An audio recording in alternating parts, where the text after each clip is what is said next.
All right, so we have two stories left. So let's start with this one. We are talking about the Evangelion film 3.0 plus 1.0 being delayed, of course, due to everything going on in the world right now, but also some new information about it as well. So the film was supposed to come out in Japan on June 27th. Understandably, didn't happen, or won't be happening rather. Now, they haven't released a new date on when it would be coming out, and thank goodness they haven't, because they'll say a new date. They'll say, oh, it's coming out in August, and it'll be delayed again. They'll say October, and it will be delayed again. So at this point, just wait on that until it seems like, at least in Japan, things are getting a bit more normal, if you will.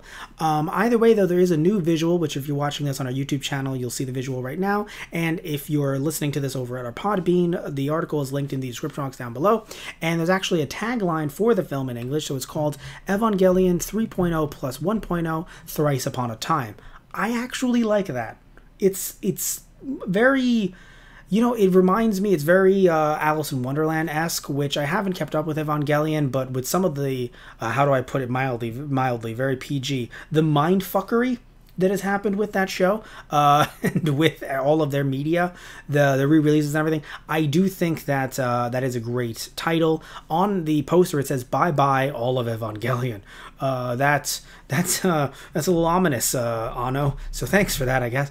So either way, so Studio Kara debuted the first 10 minutes and 40 seconds of the film last July, and again, they were under the impression that this was coming out in June. But what's interesting is that Studio Kara had stated in March 2019 that the dialogue had begun, and even voice actress Megumi Ogata, who actually voices Shinji, stated in February that all of the dialogue is pretty much finished, at least for her anyway. I don't know if she's referring to everybody else. Well, you'd assume she'd interact with everybody else in the film, but you know, at least for her side of things, all of the recording is done. So it does seem as if the issue is quite obvious. Getting people in a theater right now, even though it's in Japan, still getting people in a theater, not only are people probably not going to go, but also you want to minimize the risk of illness. So assuming that's the issue, quite obviously. But interestingly enough, though, I do wonder if Netflix is somehow going to end up getting their hands on this.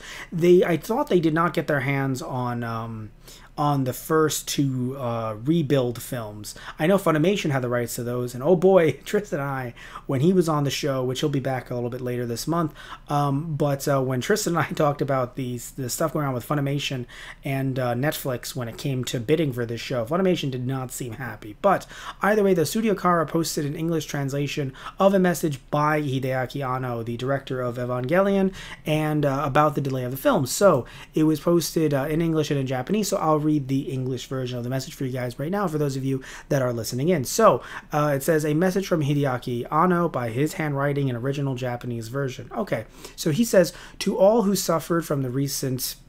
I can't say it on YouTube, but you know what I'm referring to. He says, please let me express my deepest sympathy.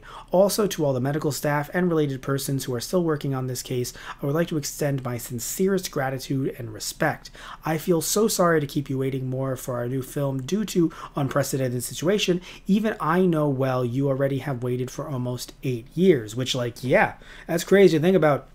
I was in high school when that first Rebuild movie came out. It was like, you are not alone. So yeah, wow, that was a while ago. So he goes on to say, I will keep my best with our indomitable spirits together with all of you, even while we are seeing the toughest situation all over the world. Thank you very much for your continuous support. So that's nice. So I'll, thank him, of course, for that. That's really good. Even it's the little stuff right now, especially. We knew that it was going to get delayed, or at least I knew personally when I heard that this was coming out. I thought, oh, that's going to get delayed, and here we are. So hopefully it does come out soon for those of you that do care about this. I haven't heard a lot of hype surrounding this from longtime Eva fans. I don't know if they feel like the original anime was an ending, quote unquote, in some respect with the different original movies.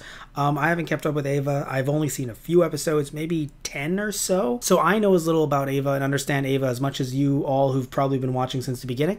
But I do know it's on Netflix. I do want to check it out. I did talk about some translation stuff regarding that in a previous episode of Kikaku Corners. So I don't know if I'll be checking it out through Netflix or still trying to find a way to get some DVDs in 2020. Good luck trying to get some old Eva DVDs. And I have the first maybe the first episode, the first 3 episodes, I think dubbed on VHS somewhere on my shelf. But yeah, so tell me down below in the comment section if you're interested in this third movie, if you've been waiting for this, or if the first two didn't really get you engaged. I'm very curious to hear what all of you have to say about these rebuild films, and if this is a good place to jump in. So tell me what you think about all of that stuff and about this delay down in the comment section down below.